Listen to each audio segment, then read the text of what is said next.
Bonjour, je m'appelle Benkira Najar, je suis étudiante en deuxième année à l'école gouvernance et d'économie de Rabat.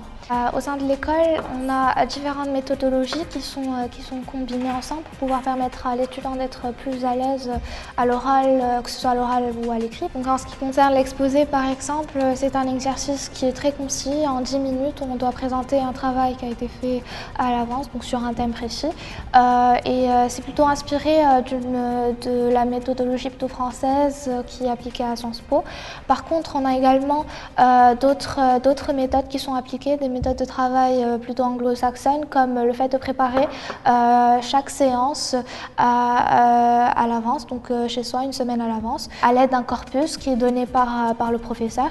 Et ce corpus donc rassemble un certain nombre de textes et décrit des articles donc, qui concernent la séance et qui nous permettent donc d'être prêts et d'avoir des questions à poser au cours de la séance ou d'enclencher un débat donc avec le professeur et les étudiants. Donc voilà, ces deux méthodes-là sont combinées ensemble pour pouvoir permettre à l'étudiant d'être à l'aise, que ce soit à l'oral ou à l'écrit.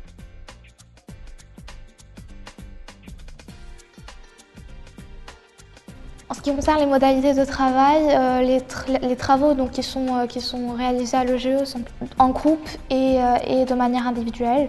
C'est-à-dire que l'étudiant, tout d'abord, lorsqu'il est amené à travailler en groupe, il est amené à travailler avec une autre personne ou plusieurs autres personnes. C'est-à-dire qu'il y aura une certaine ambiance de groupe, une certaine cohésion donc qu'il faut privilégier au sein du groupe, une entente, une certaine division des tâches qu'il faut mettre en place donc, au sein du groupe pour pouvoir réussir le travail demandé.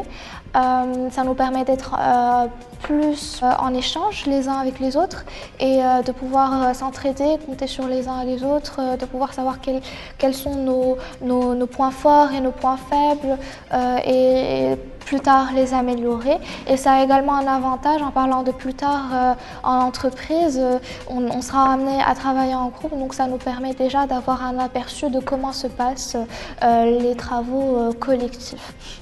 En ce qui concerne le travail individuel, c'est plutôt dans le cadre d'une fiche de synthèse par exemple.